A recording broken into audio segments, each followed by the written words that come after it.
Кыргыз-тажик чек арасында абал туруктуу. Кыргыз-тажик чек арасындагы абал туруктуу деп бааланууда, ок атышуу токтоду деп билдирет Кыргыз Республикасынын мамлекеттик чек ара кызматынын коомчулук жана массалык маалымат каражаттары менен байланыш бөлүмү. Ведомстводон билдиришкендей, мамлекеттик чек аранын аталган тилкесинде чек арачылар күчөтүлгөн тартипте кызмат өтөшүүдө. Учурда Исфана-Варух авто жолу жабык турат. Кыргызстан менен Тажикстандын чек ара өкүлдөрү, укук коргоо жана жергиликтүү бийлик өкүлдөрү жаңжалдын кесепеттерин жоюу боюнча биргелешкен иш-чараларды жүргүзүп жатышат деп айтылат маалыматта. Чек ара кызматынан кошумчалашкандай, Баткен облусуна Кыргыз Республикасынын мамлекеттик чек ара кызматынын төрагасы полковник Уларбек Шаршеев учуп кеткен. Кыргыз-тажик чегиндеги чырдан кийин 300дөй адам эвакуацияланды. Баткендеги кыргыз-тажик чек арасындагы жаңжалга байланыштуу Аксай жана Капчыгай айылдарынын жашоочулары эвакуацияланды. Бул туурасында Аксай айыл өкмөтүнүн башчысы Саатбек Анаров билдирди. Ал эми Кызыл Жарым ай коому 315 тургун Баткен шаарына алынып келингенин кабарлады. 55 адам туугандарынын үйүнө барса, 260 киши убактылуу уюштурулган лагерлерге жайгаштырылды. Атап айтканда, номер 57 лицейге, номер 3 мектепке, Ленин атындагы мектепке киргизилди. Алардын көбү балдар жана аялдар. Кызыл Жарым ай коому өзгөчө кырдаалдар министрлигинин сунушу менен 5 чатыр, суу, азык-түлүк жана ооруканада жаткан жарандарга кийим жеткирип берди деп айтылат маалыматта.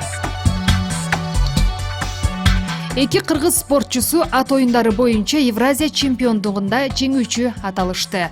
Орусияда 17 июлдан 21 июлга чейинки аралыкта ат оюндары боюнча Евразия чемпиондугу болуп өттү.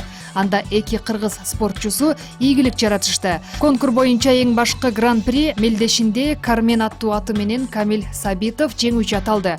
Ошондой эле ат чабышта Чыңгыз Иманалиев ак таануу аргымагы менен 120 чакырымдык жарышта 1-орунду ээлеген.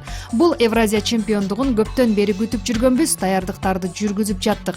Мелдештерге эң күчтүү делген аргымактарыбызды алып келгенбиз дейт ал. Кыргыз волейболчулары Азия чемпиондугуна катышат. Волейбол боюнча Кыргыз улуттук курама командасы Азия чемпиондугуна катышат. Волейбол федерациясы билдиргендей, чемпиондук борбор азиялык аймактык болуп бөлүнүп, жалпы 7 команда күч сынашат. Мелдеш Непалдын Катманду шаарында 19 августтан 24 августка чейинки аралыкта өтөт. Чемпиондукка үй ээлери Кыргыз өлкөсү, Өзбекстан, Түркмөнстан, Бангладеш, Ооганстан жана Мальдив аралдары катышат. Учурдагы чемпион команда Түркмөнстан болуп саналат. Кыргыз волейболчулары 2018 жылы 3-орунду ээлешкен. Орусияда балдар лагеринде өрт чыгып, 8 жаштагы кыз каза болуп, дагы 3 күйүк алды. Хабаровск районунда балдардын чатыр лагеринде өрт чыгып, бир кыз каза болуп, 3 күйүк алды. Бул тууралуу орусиялык маалымат каражаттары жазып чыкты.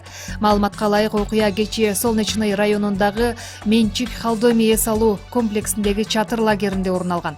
Анда лагерде чыккан өрттөн 2008 жылы туулган София аттуу кыз каза болуп, үстүнө күйүп жаткан чатыр кулап, денесинен 100% күйүк алган. 2006 жылы туулган Вероника, 2007 жылы туулган Елизавет жана 2008 жылы туулган Алексей аттуу балдардын абалы оор бойдон калууда. Учурда бул факты боюнча кылмыш иши козголду.